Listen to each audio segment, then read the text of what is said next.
So just the emotions, the feelings after, kind of a close call over the weekend, but survive in advance. Yeah.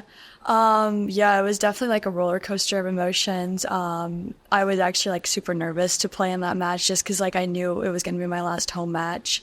And yeah, there was just definitely a lot of like different emotions, nerves, like a little bit of stress, but definitely very exciting. Like I was just so proud of Vivian for being able to like clinch that match. I know she was down by a lot.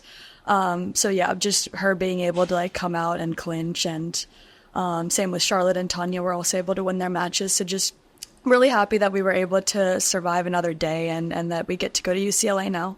Going to UCLA, you've seen them before this season. That one didn't go your way. Yeah. How's the team different or better now than then? Yeah. So actually last time when we went to UCLA, 3 of our 6 players got food poisoning and couldn't play. So we had to forfeit a few points. So yeah, like, I mean, we're definitely ready for it. They have a great team. We have a equally great team, even better team in my opinion. So we just got to show up, in the way that we need to and have everyone ready to fight and be in a battle.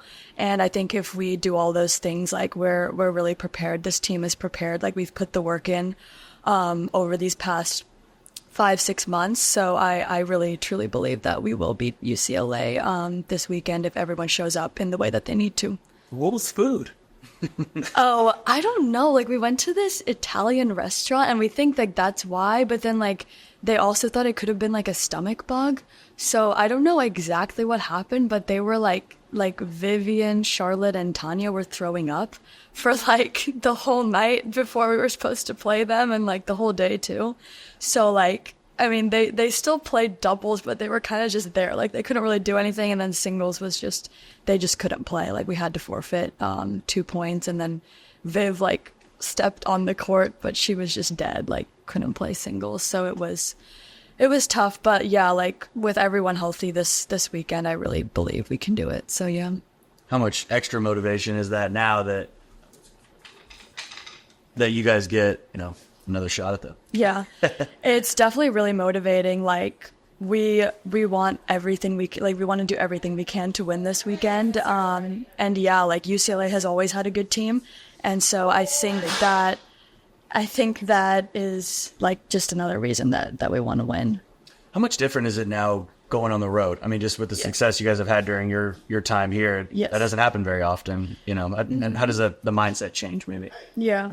It's actually our first time, I think, in NCAA's like going on the road, apart from like the final site.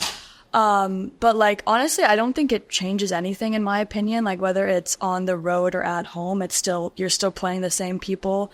Maybe the atmosphere is a little different, obviously, when you play away, like the crowd's against you. But other than that, like we're going to have a full day of practice there tomorrow. And yeah, like, I mean, me personally, when we went to UCLA, like, early this season, I was not one of the sick ones, and I actually played a very good match, to start the season. So yeah, like I feel like that gives me a lot of confidence too. Like I played good tennis at UCLA. So yeah, like I'm just, regardless of it being an away match, like I'm still very excited and I know we can do it.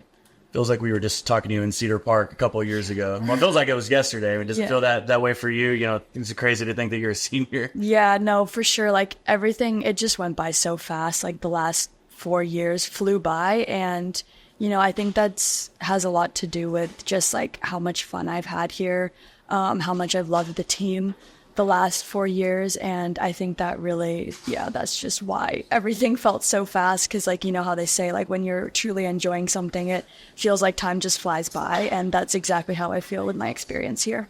What has it meant to have the success that you've had and then do it here, right around the corner from your home? Yeah, I mean, it definitely means everything. Like I'm very close to home, and I think, just like being close to here, just makes it more special for sure. Do you like road environments? I actually do, yeah. Like, I remember, like, my freshman year, I struggled with it a lot because, like, I was kind of new to everything. But I think, like, over the years, I really kind of, like, figured out how to adapt to the road environments. And it actually kind of, like, fuels me, and I think even my teammates a little more, because you get, like, some trash talking from them. So yeah, I think like, we kind of just want to like prove them wrong. And so I feel like it honestly adds more fuel to want to win. Thanks. So just the emotions of this time of year. How does it feel right now to know that you survived and advanced one more round? Yeah, we're really excited about it. Luckily enough, for the last few years, we've been able to get through the first 2 rounds since I've been here. And that round of 16 match is always such a battle. It doesn't really matter who you're playing, honestly. Every team's going to come in, whether you're going to them or whether they're coming to you, they're going to come in and play their best. So we're training really hard, and we're going to be ready for it. Rivalry showdown. I imagine the emotions of the postseason are one thing, but when you add in a neighbor or rival to the postseason, that feels different. Definitely, yeah. I mean, Texas A&M is such a rich rivalry history between Texas and them. And yeah, we definitely have a lot of respect for them and their program, but we also want to go beat them down. So it's going to be really fun. You have any friends on that team? Yeah, I definitely know a few of the guys. And yeah, I was talking to one of them yesterday. My brother knows one of them really well. And yeah, it's going to be a very, very good match where everyone's going to be ready for it. Hopefully you guys get some better weather out here, but how much fun is it when this place is rocking with the stakes, what they are, opponent like you got coming in this weekend? Oh man, it doesn't get better. The atmosphere of college tennis is something that I really don't think it gets better in the sport of tennis. A lot of us are going to try to play some professional tennis after this, but we always talk about how playing college tennis is going to be the best, probably the most fun we ever have playing tennis. So we're just going to go out there and embrace it, and just play like we want to be remembered, which is what we've been talking about. How much you guys feed off that? Yeah, we definitely feed off of it a lot, and we feed off of each other a lot too. We've worked on just playing together as a team, since tennis is obviously normally an individual sport, so it's very easy to get wrapped up in yourself and your own emotions. But when we kind of tend to feel that way, we just have really focused on just leaning on each other, and just playing for each other and going after it. So many times in male sports, everybody says, these are my brothers. Your team, obviously, you have 2 sets of legitimate brothers. Yeah. Does that benefit you guys in any way? Do you feel some sort of different bond on the team because of that? It definitely does. Yeah, absolutely. Having a rich tennis history with my brother has been great. We've grown up training together. My dad's trained both of us. And man, we just have nothing but respect for each other out there on the court and off the court too. We have an amazing relationship. And I'm so happy he chose to come here this year and play with me for my last year. And the Bailey brothers too. They've both grown up playing tennis together too, obviously. And we have a very healthy amount of push for each other every day, and we make each other better every day. You like being the only show in town?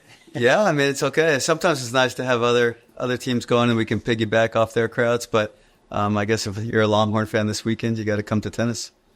Speaking of that crowd, just should get better weather. Obviously, the opponent speaks for itself coming in. Yeah. Stakes speak for themselves. How exciting is the atmosphere going to be? Yeah, I think it's the perfect setup for another great crowd, and hopefully we can even break our record. But yeah, A&M round of 16, last non-conference match for A&M for a while. So yeah, it should be an exciting night. Have you heard the guys talking about A&M differently than, you talk about other opponents? I imagine they have some friends on that team. Yeah. Well, we have especially a couple of guys. We only have one guy from Texas right now, Lucas Brown. I know he's friends with a few of the guys on the team, but they're super excited to play. I think, I don't think they need any extra motivation than to be able to play a round of 16 match at home. But the fact that it's A&M and the anticipation of a great crowd, that's what really gets them going. They love playing in front of such terrific support, and I think they're excited by the opportunity of the crowd that they know an A&M match will bring. You have a whole season's worth of film and things that you've seen to learn about the team, but is there anything that you learned about the team through the first 2 rounds of the postseason that you didn't know this time a week or so ago? Not really, no. I still feel like I'm just encouraged about the way we're trending individually with our games. I think everybody's really on the uptick, but I really liked where they were mentally as a group, as a cohesive group this last weekend. So no, I'm just confident in where we are and the trend that we're going. You speak about that mental approach. What's something you look for or listen for right before the matches start to let you know they're in the right mental space? Yeah, I think it's a good sign if during the warm-up I'm not the biggest cheerleader. If there's an sense of excitement and a little court-to-court chatter and picking each other up, when you can hear that during the warm-up and you don't hear me much, that's usually a good sign. Coach, I remember talking to you a while, I think it was last year, about you guys talking about the health issues you guys have had, some of those hiccups you've had in recent years, does that maybe make this team and you appreciate these moments even more? Yeah, possibly. I think, most teams at this time of year are a little banged up. Or, a couple of guys have, a sore shoulder or a sore knee or something like that. I think a few years ago, we had an unusual and almost freakish, flukish amount of injuries that really kept several players out for significant chunks of time. This year, I think it's just been more normal. I think that the fact that we're all on the court healthy, I think especially Seamold even in particular, has made comments to me about how much fun he's having on the court, given the fact that he's been out for a good chunk of the earlier part of the season. He's the only one really this year that's been out for chunks of time. So he's especially appreciative. But I think they're just truly trying to enjoy every moment that they have playing together with this team, because this group has been largely together for 5 and 6 years now, 4 and 5 years mostly. But I think they just love each other, love playing for each other, and so they're trying to enjoy and keep it going as long as they can. With the championship pedigree that you guys have built over the years, how does that help you kind of navigate the ups and downs of last year and then now this year when you go into the tournament with national title hopes again? Yeah, well, for one thing, when we had a few losses earlier in the season, there was never a sense of panic. There was a little bit of a sense of frustration and and eagerness to change, but there was never a sense of panic or a belief that they weren't going to be in the hunt at the end of the year. So I said the other day that the chances are low that there's going to be anything that they have to face this weekend that they haven't seen in some shape or form in their career. So I think the experience of having been there before and knowing that we just need to do nothing special, but just to be the most consistent, toughest form of a version of ourselves is going to be what it takes to give ourselves the best chance.